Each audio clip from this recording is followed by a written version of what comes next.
Starting off this list in our number 10 spot, we have FURFUR. FURFUR is a fallen angel turned demon who is the 34th of the 72 spirits of Solomon. He is the Earl of Hell and has 26 legions of demons who listen to his every command. If one is summoning him, they must do so within the magician's triangle, or else he will not speak, and if he does, none of it will be truthful. He appears as a deer with a fiery tail unless in the triangle, where he will appear as an angel, but he speaks with a rough and hoarse voice. FURFUR has the ability to raise thunder, lightning, and powerful winds, and he also apparently causes love between a man and a woman, which doesn't seem all that bad, but everything I've read about him references it in a negative way. When he is trapped within the triangle, he will tell secrets of divine things. In our number 9 spot today, we have Gabriel. So in many of the texts, angels are like the messengers of God, but they also have their own powers and abilities that they can use as they see fit. In one particular story, Archangel Gabriel is sent to announce the birth of John the Baptist to Zachariah. But when Gabriel does this, he gets a less than enthusiastic response from Zachariah. In fact, this response was one of protest, and Gabriel simply did not like that. He said, "I am Gabriel, I stand in the presence of God, and I have been sent to speak to you and to bring you this good news. But now, because you did not believe my words, you will become mute, unable to speak until the day these things occur." I guess the lesson here is to listen to an angel if it appears to you and tells you that you're gonna have a kid? I'm not sure. At the end of the day, it's a bit of a dark way to deliver the good news. In our number 8 spot today, we have the Ophanim. So these creatures, just in general, are very strange. I mean, they're actually the wheels that are seen in Ezekiel's vision of the chariot, so they're like creatures, but also wheels. One of the Dead Sea Scrolls classifies these guys as angels, but there's a section in the Book of Enoch where they're classified as celestial beings who never sleep and instead guard the throne. So while these creatures aren't necessarily terrifying in their actions, they're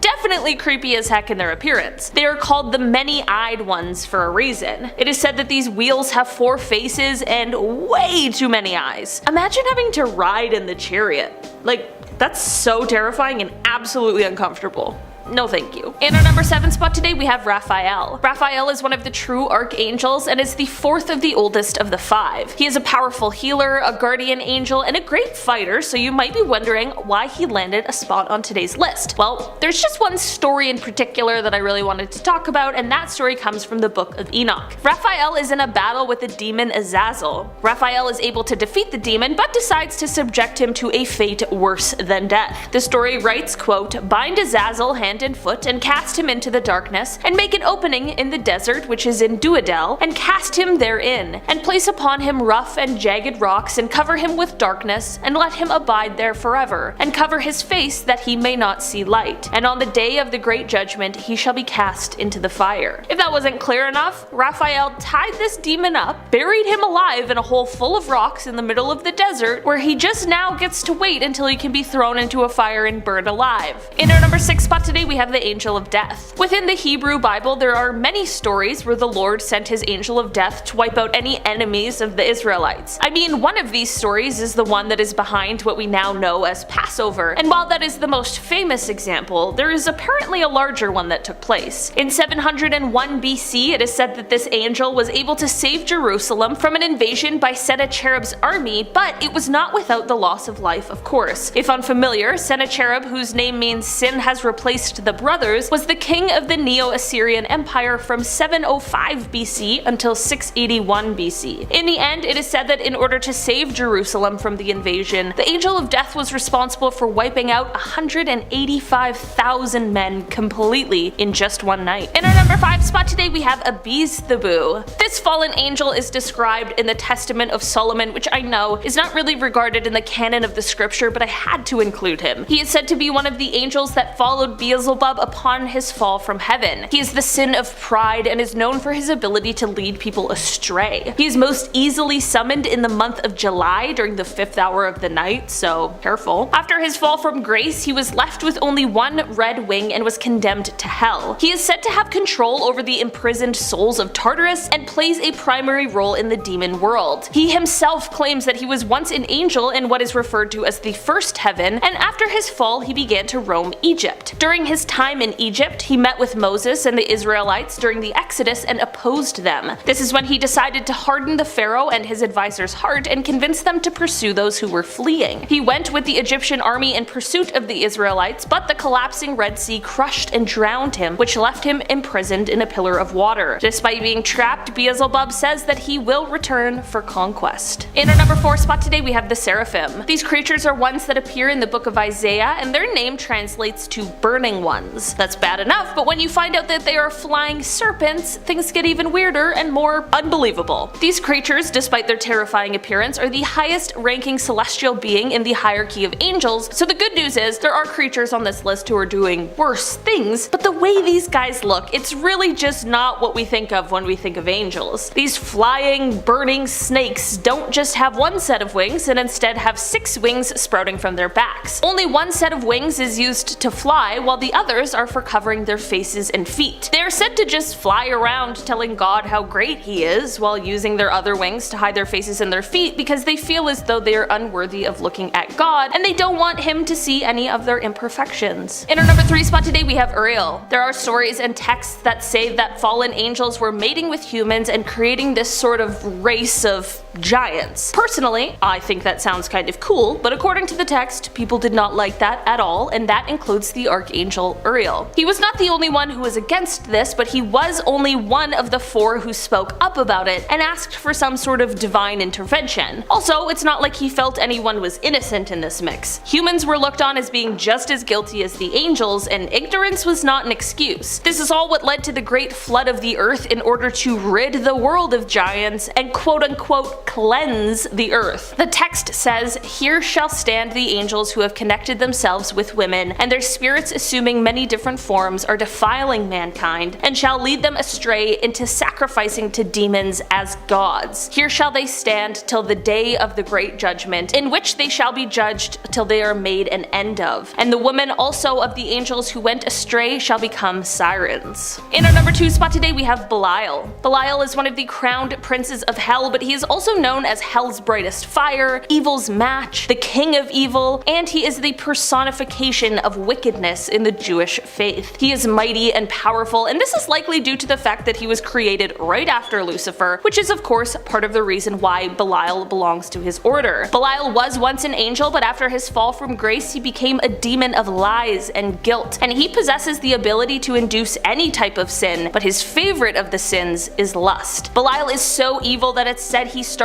a civil war in hell. While still an angel just before his fall in the War of Heaven, Belial slayed numerous angels, and as a demon, just in general, he would slay huge demonic armies that attempted to make any moves against him or any of the other 7 great kings. In our number 1 spot today, we have Lucifer. Lucifer was an angel before he fell from grace. In the book of Isaiah it says, "How art thou fallen from heaven, O Lucifer, son of the morning? How art thou cut down to the ground, which didst weaken the nations?" Lucifer is now the ruler of hell, and he commands an entire army of sinners and demons, and he even tried to organize an uprising against God.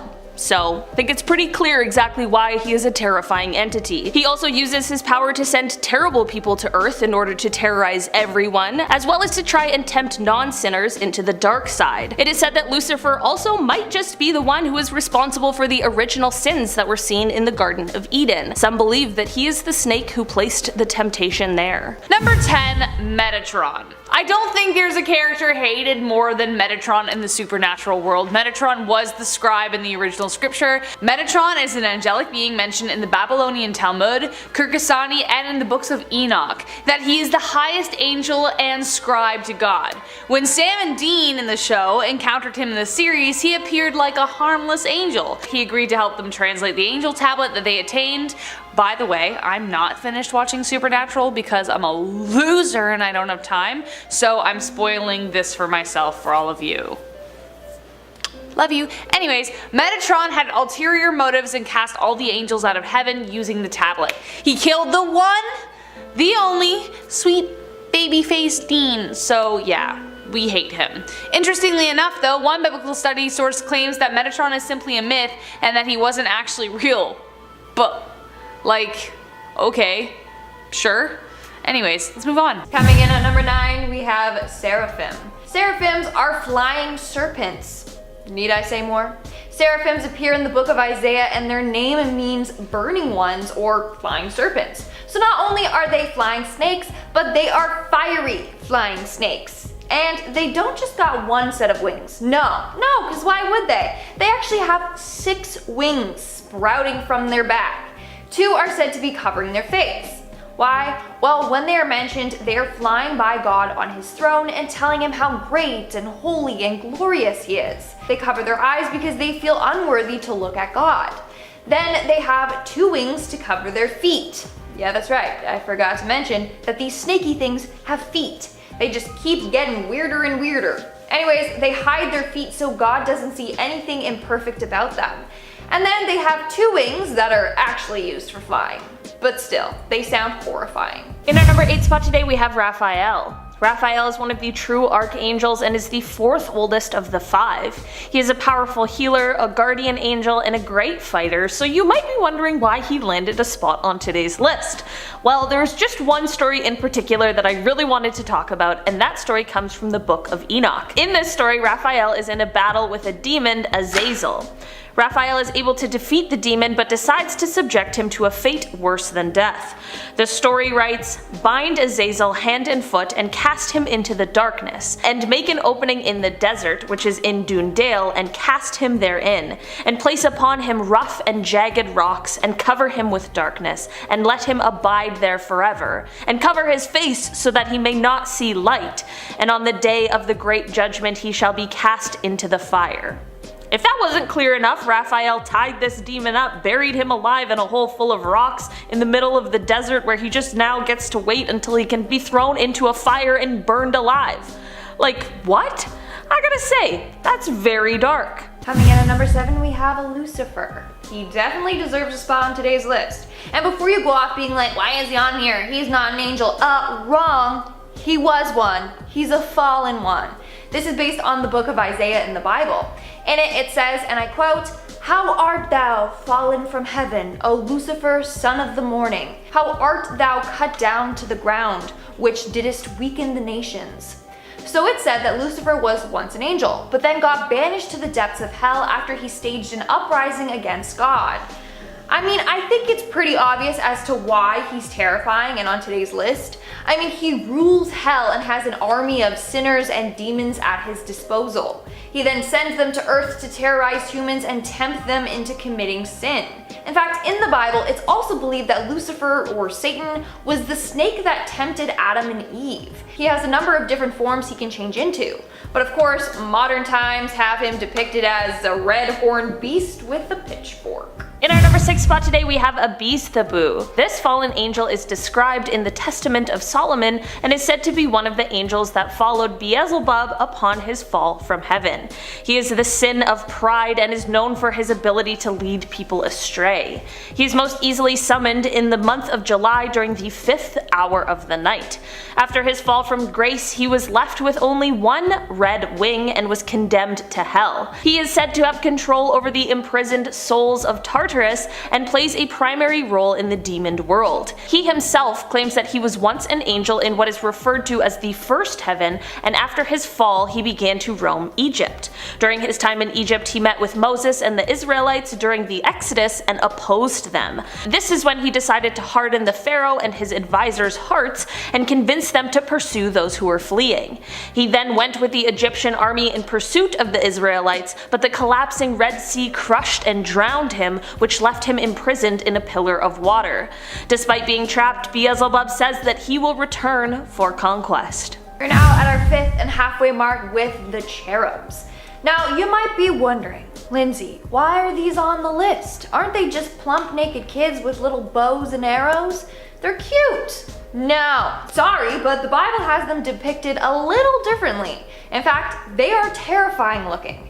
They are described as, and I quote, "Their form was human, but each of them had 4 faces and 4 wings. Their legs were straight. Their feet were like those of a calf. Each had the face of a human being. And on the right side, each had the face of a lion. And on the left, the face of an ox. Each also had the face of an eagle." Yeah, you heard me correctly. They had 4 faces. A human one of a lion, a face of an ox, and then a face of an eagle. I'm sorry, but that just makes me uncomfortable. There's too many faces going on.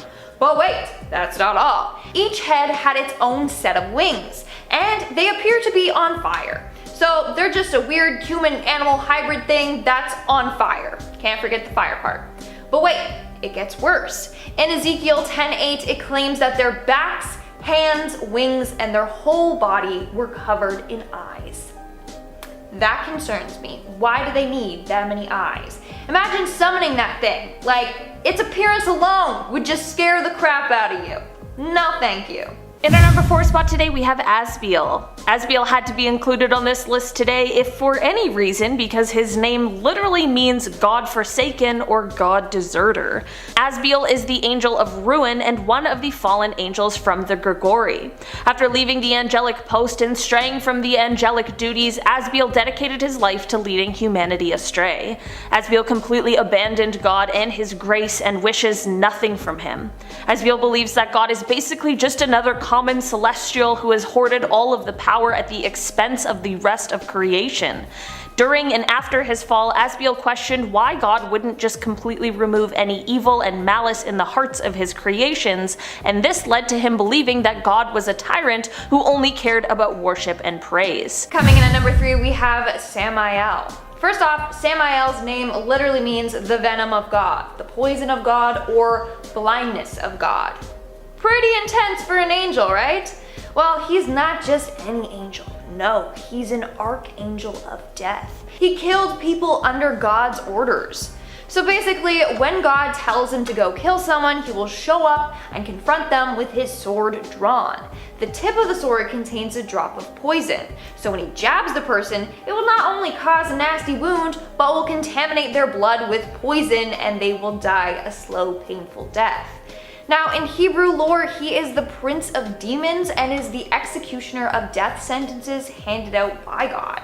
He is also called the seducer. Why? Well, he is known to seduce people into acts of evil. He seduces them so that they will sin, and then God's like, oh, we got another one, go kill them. Like, that's really dark. In our number 2 spot today, we have AZRAEL. AZRAEL appears in many religions in our world and is often referenced as being the angel of death. His job is to watch over those who are dying and separate the soul from the body, and he receives the spirit of the dead. Rather than being death personified, he is more thought of as being a servant to the will of God. He is, however, referred to as the embodiment of evil. Not that he himself is evil, but just the embodiment of it. He is said to have 4 faces and 4,000 wings, and his whole body is covered in eyes and tongues, which directly correlates to how many people there are on Earth. Like, imagine being visited by an angel that looks like that, and then knowing that seeing him probably means you're about to die. Just not a good situation in general. It is said that AZRAEL will be the last to die, and he is constantly recording and erasing the names of men at birth and death. I thought my job sometimes got a little dark, but I'll take this one over that one any day. And in our number 1 spot today, we have the Watchers. First off, why would they give angels such an intense name like the Watchers? Like, it sounds creepy already. Anyways, basically the Watchers came down to Earth to watch over the humans. But while down here they got distracted and fell in love with women. They ended up procreating among them, but this was a disaster. Their offspring were these savage giants who pillaged the earth and put humanity at risk. Like, literally, they started killing and eating people. Not only that, it's said that the Watchers were the ones that taught humans about weapons and violence. So yeah, these angels had one job and managed to screw it all up. Starting us off at number 10 is ZACHARIAH, a real archangel of freedom and mercy, but the one we're talking about today is part of the Marvel universe. Back in the earlier comics, ZACHARIAH used to be God's personal warrior that was extremely good at killing anything and everything. In terms of power, he possesses superhuman strength, speed, durability, he can heal quickly, he's immortal, he can fly, he can capture astral bodies, and he can manipulate you with magic. He could not give less of a shit about humanity, and during Lucifer's rebellion in heaven, he and his black host sided with the dark side. Zadkiel then snaked Lucifer, so this guy's evil truly runs deep. Like, how does man snake Lucifer? I don't get it. As punishment for betraying God, Zadkiel was put in command of Heaven's Black Ops team, and after doing a bunch of work, he was done with it and launched his own attack against Heaven. He started recruiting humans, so after they died, their souls would automatically join his army. Zadkiel thought he could do a better job at ruling than God, and he actually won Heaven and ruled for a while. So this dude is not to be messed with under any circumstances. Number 9, Zachariah. There's a lot about him in the Bible, but the one we are talking about today is the one again from Supernatural. The show at times made it pretty hard to side with any of the angels, especially Zachariah. Not only was he a bully, but he might as well have been a demon. This guy wanted all hell to break loose. He was one of the top guys, the head honchos, had been alive for 6 millennia, was supposed to protect humanity, but chose to not fight against Lilith because he wanted the end of the world to happen. He wanted millions and billions of innocent people to die in order to cleanse the earth. Doesn't that sound like a dictator I'm not allowed to mention on YouTube? Just saying. Number 8, Uriel. The Archangel Uriel is probably one of those people that if he showed up would not mean good news for anyone. Which is kind of funny because you thought that like if an angel showed up it was like a good thing. Apparently in the book of Enoch this guy was pissed that a bunch of angels, the Watchers, we'll talk about them later, were taking up some human lovers, therefore creating giant hybrid offspring. Uriel desired to rid the world of them, so he convinced God to let him take care of it. So he's the one that flooded the world. Yeah, he flooded it. Noah's Ark? Yeah, that was him. The women were apparently transformed into sirens. If that's not enough to know that this guy doesn't mean good news, he's also the main messenger of the apocalypse. Yay! So if he shows up, run! Run away! If you can, probably can't. He'll out chase you with his wings. Anyways. Number 7, Cherubims. Wipe the adorably cute baby idea you have in your head. Cherubims in reality were actually terrifying. Once I'm done explaining how they are actually described in the Bible, you are going to be just as confused as I am.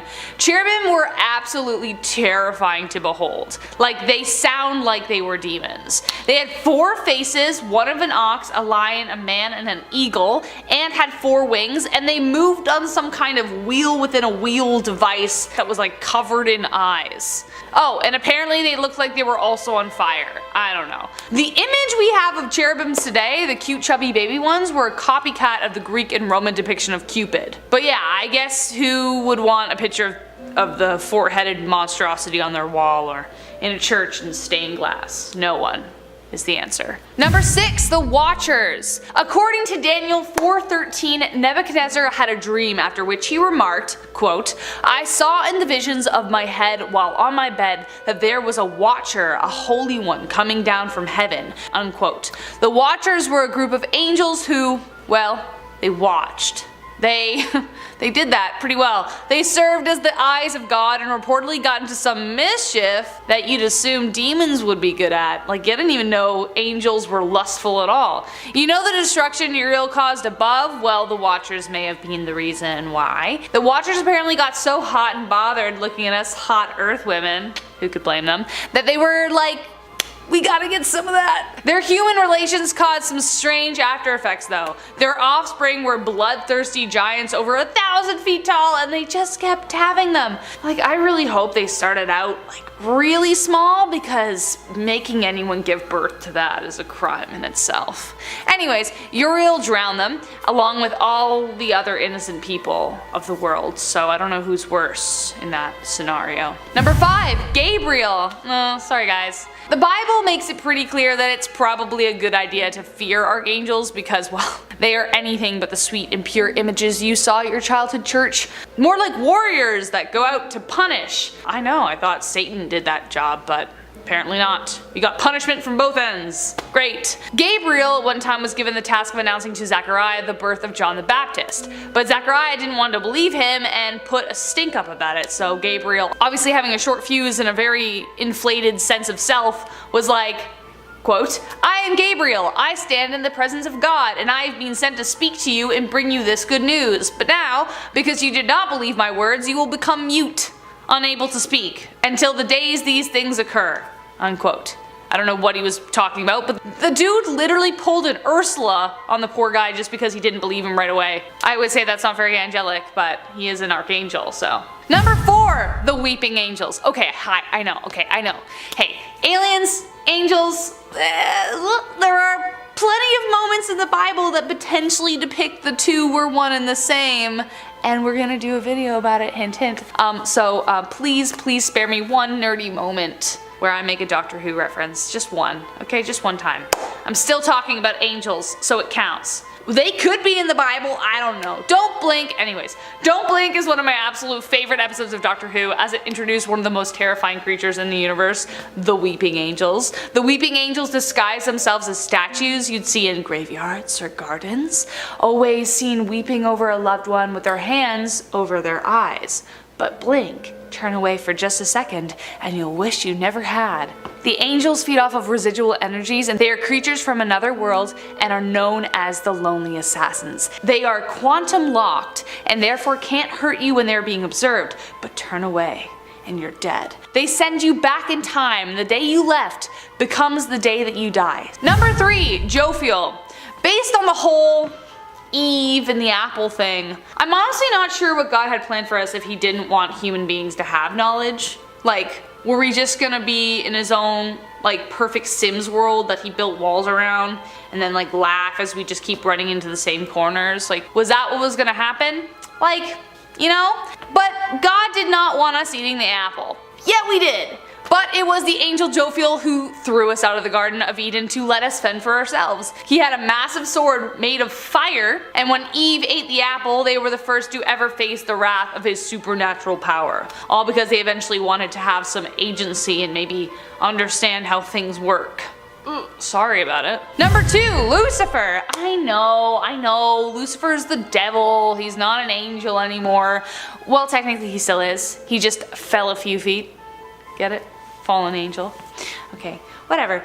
Lucifer being, I don't know, king of hell, could easily scare any demon he came across. Lucifer was cast out of heaven for defying God's orders, even though at one time he was depicted as God's most perfect angel. He was so beautiful he could barely be looked upon. But he became corrupted by pride and took up arms against God when he no longer wanted to serve him.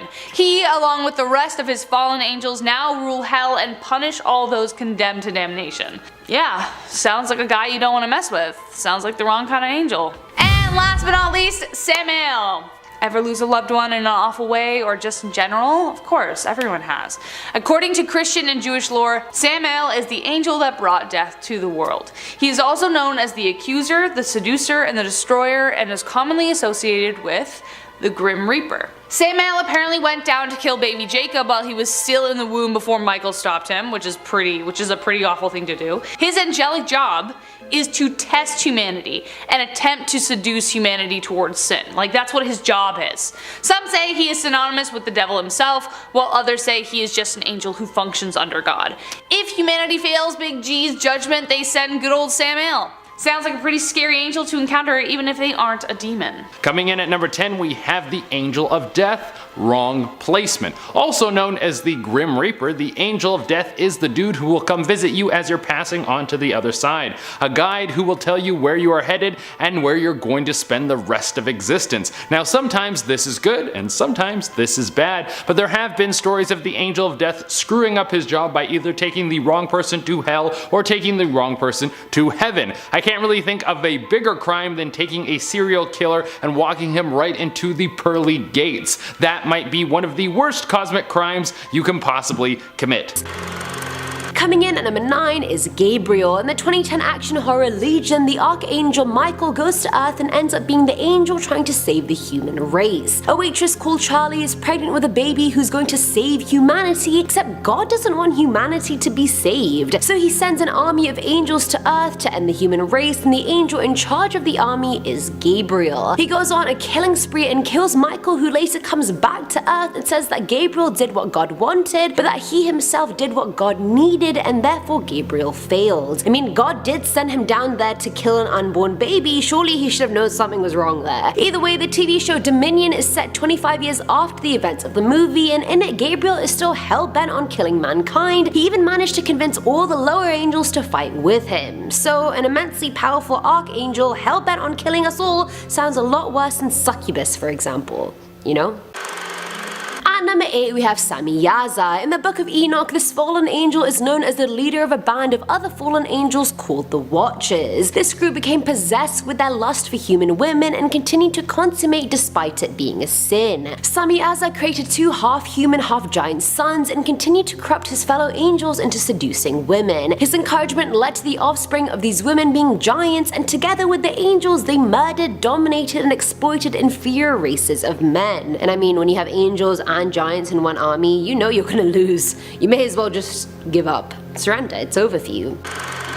Filling at number 7 slot are the angels of the 10th realm. Part of the Thor Marvel universe, these angels live in a place called Heaven, not actually spelled heaven, previously known as the unknown 10th realm. This realm was locked away by Odin because these angels were a right menace. They're vindictive and they're pro-killing babies. Loki actually helps Thor open up a portal to heaven so they can meet the angels. However, a battle ensues where Thor loses and Loki sides with the angels. In all the 10 realms, angels are their greatest warriors to the point no army is a match for them. They're extremely selfish and materialistic, and think a concept like honor is just plain useless.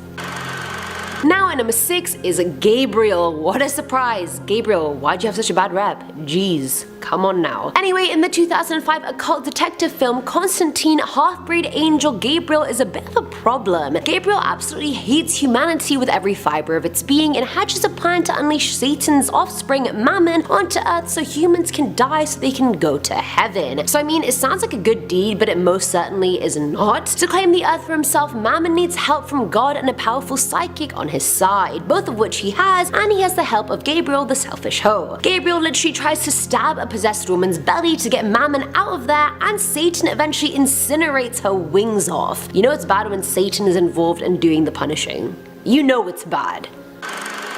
Coming in at number 5 is Amenadiel. I like him personally just because he's from the DC universe and I prefer DC over Marvel. And I know everyone's just gonna be bashing their keyboards right now trying to tell me how Marvel is so much better and intricate. Believe me, I work with Chain Amanda, they're both Marvel over DC diehards. Either way, Amenadiel is a vengeful angel that spends his life getting back at Lucifer, who is now on Earth. After leaving his post as King of Hell, Lucifer went to Earth and started running a piano lounge, which did not set well with Amenadiel, who never forgave him for betraying him and God. However, Lucifer's a genius and Amenadiel is definitely, you know, more brawn than he has brains. Any move against Lucifer is thwarted quite easily, which makes Amenadiel angrier and stupider. He literally invades LA with the Throne Army and kills a bunch of people all for his ego. Come on man, do better.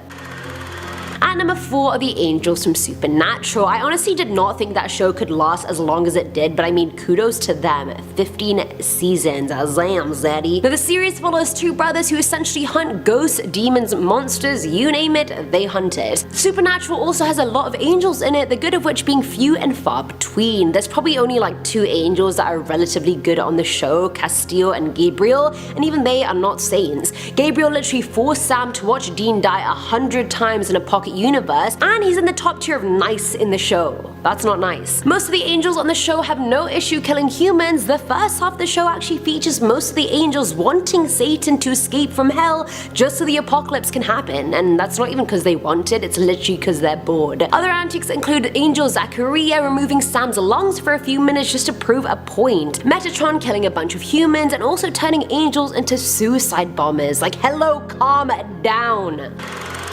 Filling at number 3 slot is Gabriel. There are so many asshole versions of Gabriel, I feel bad for it. Either way, this terrible Gabriel hails from the 1995 American fantasy movie titled The Prophecy. Now to summarize, there's this sort of angel civil war going on and Gabriel wants to overthrow the regime and be in charge. As angels, you'd think they'd all be able to sort out their differences around some heavenly circular table, I don't know. In order to win the battle, Gabriel is looking for the dark soul of Colonel Hawthorne, a Korean war veteran that committed horrible war crimes that don't even seem to affect his morality at all. Hawthorne's soul will help him overthrow the obedient angels. To put it into perspective of how bad this is, even Lucifer doesn't want Gabriel to win because he knows he'll turn heaven into a second hell. You know shit is bad when Lucifer seems like the good guy. The reason Gabriel is even doing all this is because he feels bad and guilty for betraying God. His soul is being tortured and this is the only way he can see out of it. I mean, has he tried therapy? Are some problems beyond therapy? I don't know. Now at number 2 is ZERA. Now ZERA is an angel in the Spawn comic book universe that is so powerful and feared that angels and demons alike don't want to get in her way. ZERA is a creation that God abandoned and now keeps imprisoned due to her immense unpredictable power. She's one of the most powerful beings in the universe, but she's utterly insane. How can that much power not go to anybody's head? Come on, you're setting her up for failure. Now, ZERA's unending bloodlust is what makes her simultaneously a homicidal maniac and God's most lethal weapon. He lets her out when he needs someone killed or someone to do his dirty work, and since she's immortal, nothing's that deep for her. The bloodlust within her is actually so strong it manifests in this large white bestial humanoid that can breathe white celestial fire and follow ZERA's every command. So not only is she dangerous herself, she also has this ethereal beast that kills people for her. And finally, at number 1 is the Unnamed Angel. In the 2001 psychological horror film Frailty, Dad Meeks, the father of Fenton and Adam, gets visited by an angel who tells him that God wants him to kill demons that are disguising themselves as humans. Meeks is already a religious fanatic, and this angelic visit throws him into overdrive as he waits for the angel to give him the name so he can start killing the people one by one. He takes his 2 kids with him on these murder missions and touches the victim right before killing them because it shows him the visions of what crimes that demon has committed. Now Adam believes his dad, but Fenton doesn't, so he tries stopping him, which fails. This angel tells the dad some horrible things about Fenton that leads him to locking him up in the cellar, hoping that will make him see God. After days of being starved, he lies and says he's ready to be part of the murders, and so upon securing the next victim, the dad gives him the axe, but Fenton kills his dad instead. Then, on instruction from the angel, Adam kills the victim and then buries them both. The movie gets darker after that with a lot of twists, but this one angel literally caused a serial killer to be born. Starting off this countdown, we have the deadly snake attack. This next story was shared by the Reddit user Light Energy. So when he was in his 20s, he spent 4 years traveling the world. Well, that's nice. I wish I could do something like that, but we won't be traveling for a long time. Anyways, he was in South Africa when him and his friend went to a waterfall. They had finished swimming and he went to go sit on a patch of grass. He was walking over to the patch of grass when he lifted his foot to step over the log. As he did this, a very loud, booming, manly voice yelled, "Stop!" He stopped and retracted his foot. And good thing that he did, because right down on the other side of the log, there was a black mamba snake. They are highly venomous. Believe me, you don't want to mess around with those. Had he stepped down, he surely would have been attacked by the snake.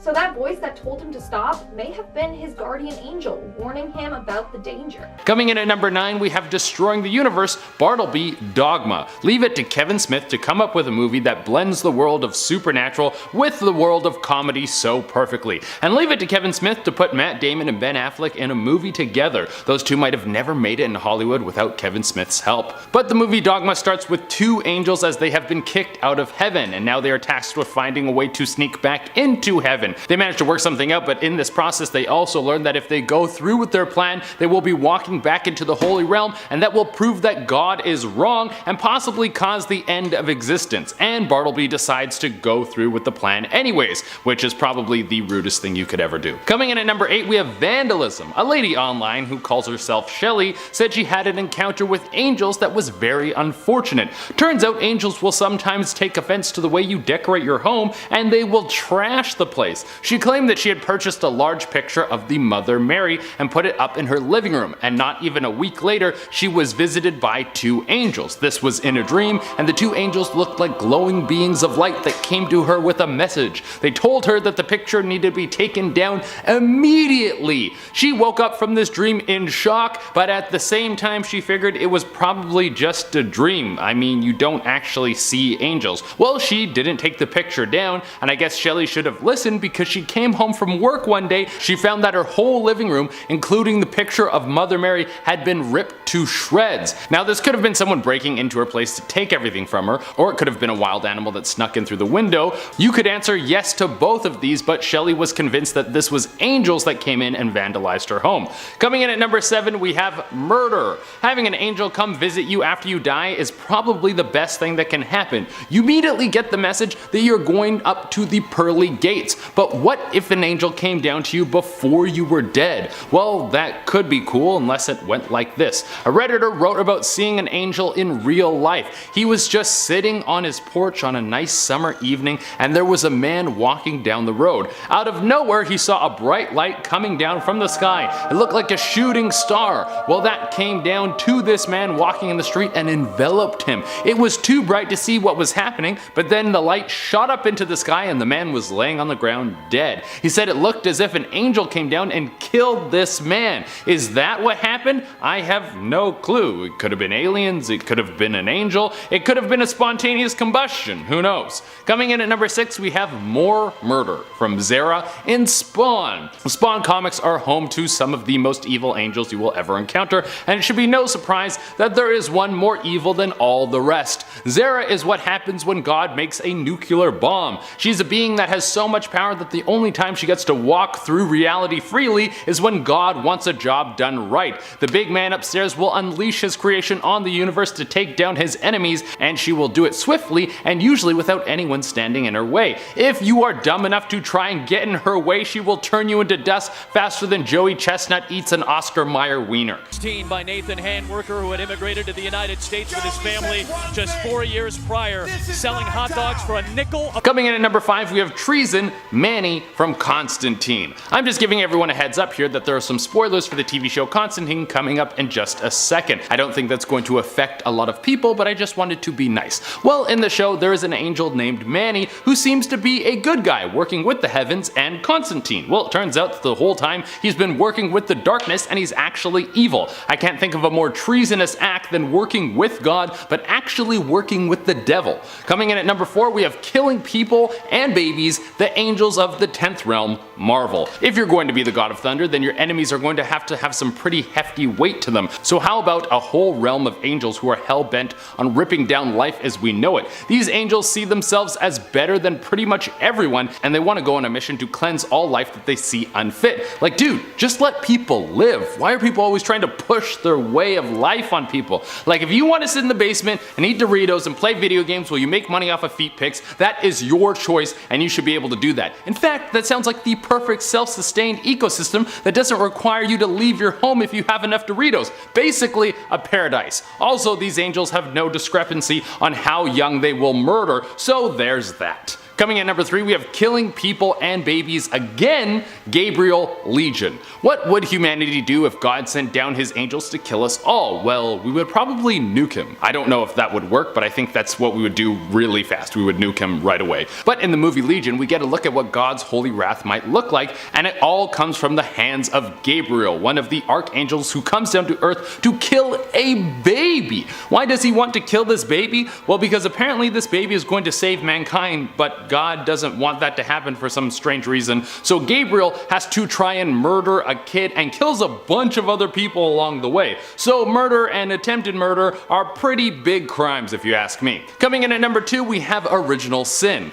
Now, this isn't the name of my new heavy metal band. The Original Sin was probably the worst crime that an angel has ever committed. I mean, the angel didn't do it outright, but he did do everything to make it happen. For those of you who are like me and don't know much about religion, let me give you a quick breakdown. Before Satan was the overlord of hell, he was an angel, and honestly, I didn't know that until like last year. That's why some people call him Lucifer, because that's his angel name. Well, Lucifer was the hottest angel. Everyone kept telling him this, and I mean, he could see it. He would look in the mirror and be like, God damn, I am hot. All you peasants need to get in line. In fact, I am so hot, I'm even hotter than God, and I should be the boss around here, and he went against God. That that didn't work out and he got casted down to earth to be in hell. The dude got a little too cocky, but it turns out that Lucifer is also petty and he wasn't going to let getting kicked out of heaven stop him from ruining God's plan. So he turned himself into a snake and went into the Garden of Eden and convinced Eve to eat the apple. Very rude dude, man. And coming in at the number 1 spot, we have starting a war with God. Well, it should be no surprise that the top 2 points about angels committing crimes were both Lucifer. So I kind of glossed over this in my last point, but Lucifer wanted to be more important than God. He wanted to be the new God in heaven. And he knew he couldn't do this on his own, so he got together a huge crew. He convinced a third of the angels in heaven that he should be their new king. That God wasn't even that hot and his parties are lame because no one's allowed to drink. And a third of the angels there were like, yeah dude, we're on board, and they all teamed up to take on the rest of heaven. But God was protected by Michael. Lucifer and Michael scrapped it out and Lucifer turned into a dragon. Yo, I didn't even know this kind of stuff was going on in the Bible. Well, as we know, Lucifer lost this fight, but I think trying to kill God is a pretty big crime. Starting off in our number 10 spot, we have Cherubim. When we think of cherub, we normally think of like a Cupid type character, like a sweet little baby angel flying around, you know, nice stuff. Turns out, however, that is not at all what these babies are described as being. In Ezekiel 1:5-11, it says, "As I looked, behold, a stormy wind came out of the north, and a great cloud with brightness around it, and fire flashing forth continually, and in the midst of the fire, as it were, gleaming metal. And from the midst of it came the likeness of 4 living creatures, and this was their appearance. They had a human likeness, but each had 4 faces, and each of them had 4 wings. Their legs were straight, and the soles of their feet were like the soles of a calf's foot, and they sparkled like burnished bronze. Under their wings on their 4 sides they had human hands, and the 4 had their faces and their wings thus. Their wings touched one another. Each of them went straight forward without turning as they went. As for the likeness of their faces, each had a human face. The 4 had the face of a lion on the right side, the 4 had the face of an ox on the left side, and the 4 had the face of an eagle. Such were their faces." I'm not sure where we got this flying baby idea from, but honestly it seems to be a lot better than whatever those creatures would look like. Coming in at number 9, we have the Caregiver. And if you guys are liking this video so far, then make sure to give it a big thumbs up because it really helps us out here. So according to this next person, they encountered a guardian angel when they were rushed into the emergency room. He was feeling super sick and had an insanely high fever. That night, he was being cared for by a woman named Angela. She held his hand and stayed by his side the entire night. The next morning, he went to the nurse's station to thank her, but the nurses said no one by the name of Angela or anyone who fit that description worked there. So, who was this mystery caregiver that helped him get through the night? Possibly his guardian angel. In our 8th spot, we have the accidents. A woman named Jackie B is convinced that her guardian angel has come to her rescue on 2 specific occasions. The first occasion took place when she was out sledding with her family. At one point, she got on her sled and headed down the steepest part of the hill, but she ended up hitting someone on the way down and began to spin out of control. She was headed right into a big metal guardrail. Then all of a sudden she felt something push her chest down, and this saved her. Had she not ducked down, she would have had her nose sliced off completely. Her next experience took place during her birthday celebration at school when she was younger. She was playing with her friends when she tripped and fell. She was headed right towards a bench where she would have smacked her face badly, but something grabbed her mid-air and pulled her back. Apparently, teachers said that they saw her fly forward and then suddenly fly back. All of them believed that this was her guardian angel looking after her. Thanks to her angel, she has escaped serious injuries multiple times. Coming in at number 7, we have the close call. Back in 2000, a woman named Martha was walking home from work at night. She lived a 10-minute walk from work. However, it had been raining all day and then at night it got really cold, so the road froze and was very slippery. While she was walking home, a car hit a bad ice patch and started to spin out of control. It was headed right towards her, but she felt someone push her out of the way. When she opened her eyes, she was about 5 meters from the car that had crashed into a cement pole. Had she not been pushed out of the way, she would have been struck and killed by the oncoming car. Since no one else was around to push her, she believes it was her guardian angel. Moving on to number 6, we have the angel nurse. This story comes from Reddit user D_Baby. Back in 1994, she was sent to the hospital after having a grapefruit-sized tumor in her uterus. Ouch. Thankfully, she got surgery and it was removed successfully. But afterwards, she was in horrific pain. On top of that, she had an allergic reaction to the morphine that she was given. So on top of it all, she had a very bad drug reaction. That night, she woke up in the middle of the night to someone at her bedside. It was a young nurse, and she had been reading the Bible to her. When the patient asked who she was, she said, and I quote, "I was sent here to make sure you'd be all right. You're going to be fine. Now you should get some rest and go back to sleep." She then continued on to read to her until she fell back to sleep. The next morning, she reached out to her doctor and thanked him for the nurse that visited her. The doctor said that no staff had been there overnight. He even asked around to the nurses, and none of them recall anyone visiting her. So she's convinced that that woman was her guardian angel. We're now at our 5th and halfway mark with the near crash. One night, this guy and his friend were out driving when his car stalled at a traffic light. He tried to restart the car, but they couldn't get it going. So they jumped out and started to push the car to a nearby gas station. Another man saw what was happening and offered to help. 3 men pushed the car all the way to the gas station. And it's a good thing that that mystery man came to help. As soon as they got to the gas station, a car came speeding around the corner and blew through the intersection. Had that guy not shown up, they would have been hit by that car. They turned around to thank the mystery man, but he had disappeared without a trace. So that might have been one of the men's guardian angel. Coming in at number 4, we have the intruder. This story was shared by a man whose grandmother escaped a very terrifying situation. So the grandmother was home alone when she heard someone knocking on her door. She opened a door and a man was standing there with a knife. He had plans to kill her and then rob her place. But when he saw her, he turned pale and ran away. Later that day, the police caught him and arrested him. When asked why he ran away, he said, and I quote, "When the door opened, I saw 2 large and strong men standing behind her." Now, the grandma was home alone. There weren't any big men in her house. So, looks like Grandma has some pretty intimidating guardian angels. Moving on to number 3, we have the deadly accident. When this woman was young, she got in a very bad car accident. Her Jeep had rolled over, but mid-roll, she felt someone lift her out of her Jeep. She then floated above the Jeep as it continued to roll over. When the car stopped, she was placed feet first on the ground beside her Jeep. That night, she realized that she had bruises on her arms, and the bruises were in the shape of handprints. Other than that, she was left unharmed from the accident. I mean, how else can you explain that besides a guardian angel? Unless the woman has some like secret powers she never knew about. In our second spot, we have the creature in the cloak. This story was posted by a man named Steven, and he talked about his near-death experience back in 2015. So there was a really bad thunderstorm one night, and that was keeping him up. The rain was coming down like crazy, and the wind was intense. All of a sudden, he heard the tree outside his window snap. And next thing he knew, it had crashed through the window into his room. The trunk stopped inches away from him. Had it not, he would have been pierced to death by the tree. When this happened, he got up and looked outside the window. That's when he saw a tall, dark figure in a cloak standing beside the fallen tree. The figure began to wave at him. Stephen turned away for a second and looked back, and the figure was gone. Either that was his guardian angel or a demon sending him a warning sign. So, one or the other. And in our number 1 spot, we have the rock climbing disaster. Reed Keeper shared the story of the time he almost died while rock climbing. When he was younger, he was out free climbing a 30-foot cliff. He was halfway up when his left hand lost grip and he started to fall. But as he was falling to his death, he felt a hand press against his back, and it pushed him right back against the rock wall.